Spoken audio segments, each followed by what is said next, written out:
അസ്സലാമു അലൈക്കും വറഹ്മത്തുള്ളാഹി വബറകാതുഹു. നൗഷാദ് ബാക്കവിയാണ്. വളരെ വലിയ സന്തോഷത്തിൻ്റെ ഒരു സുദിനമായിരുന്നു കഴിഞ്ഞ ദിവസം. കഴിഞ്ഞ 11-ന് സ്നേഹസാഗരത്തിലേക്ക് ചീഫ് ഗസ്റ്റായിട്ട് നമ്മൾ കൊണ്ടുവന്നത് സൽമാൻ കുറ്റിക്കോടിനെയാണ്. എത്ര സന്തോഷത്തിലാണ് സൽമാൻ സ്നേഹസാഗരത്തിലേക്ക് വന്നിറങ്ങിയത്. പക്ഷേ ആ മുഖത്തെ പ്രകാശവും ആ ചിരിയും കളിയുമെല്ലാം ഈ ഉമ്മമാരെ കണ്ടപ്പോൾ, ഈ അമ്മമാരെ കണ്ടപ്പോൾ അല്പം മാഞ്ഞുപോയി. അവൻ പെട്ടെന്ന് ചിന്തിച്ചത് ഇത്രയും പ്രായമുള്ള ആളുകളെ എങ്ങനെയാണ് മക്കൾക്ക് ഉപേക്ഷിക്കാൻ കഴിയുന്നത് എന്നായിരിക്കും. പക്ഷെ നമ്മുടെ സാഹചര്യം അതാണല്ലോ. കുറേയേറെ നമ്മൾ കൈയടിച്ചു, പാട്ടുപാടി, ആ സമയത്തൊക്കെയും മനഃപൂർവ്വം അവനെ ചിരിപ്പിച്ചു എന്നതല്ലാതെ സൽമാൻ അങ്ങനെ ചിരി വന്നിരുന്നില്ല.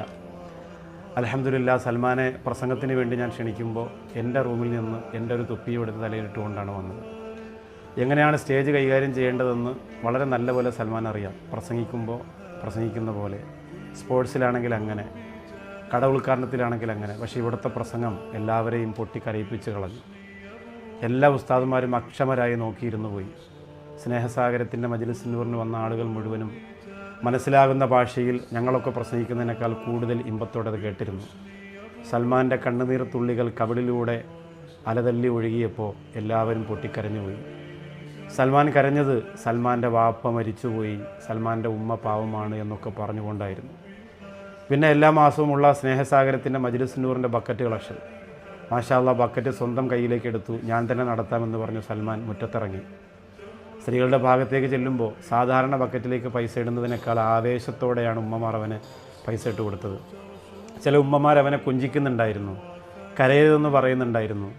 അങ്ങനെ ഹൃദയം കവർന്നെടുത്തു സൽമാൻ്റെ ഈ മജ്‌ലിസ് നൂറിൻ്റെ സന്ദർശനം. ഒരുപാട് ഗസ്റ്റുകളുണ്ടായിരുന്നു, വലിയ വലിയ പ്രഗത്ഭരായ പണ്ഡിതന്മാർ, സ്നേഹസാഗരത്തിൻ്റെ സംഘാടകർ. ബക്കറ്റ് കളക്ഷൻ കഴിഞ്ഞതിന് ശേഷം ഈ വിനീതൻ്റെ ചെറിയൊരു പ്രാർത്ഥനയുണ്ട് എല്ലാ മാസവും. അതിന് കണ്ണുനീരോടെ സൽമാൻ ആമീൻ പറഞ്ഞു. ശേഷം ഭക്ഷണ വിതരണമായിരുന്നു.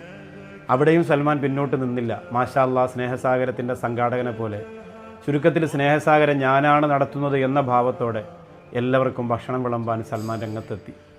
ഒരുപാട് ഗസ്റ്റുകൾ വന്ന സ്നേഹസാഗരത്തിൻ്റെ ഈ ദിവസം സൽമാനെപ്പോലെ മറ്റൊരു ഗസ്റ്റ് വന്നിട്ടില്ല എന്ന് എല്ലാവരും ഉറപ്പിച്ചു പറഞ്ഞു. മടങ്ങിപ്പോകുമ്പോൾ അത്രമേൽ സന്തോഷമുണ്ടായി. അതിലുപരി സൽമാൻ യാത്ര പറയുന്ന ദുഃഖവുമുണ്ടായി.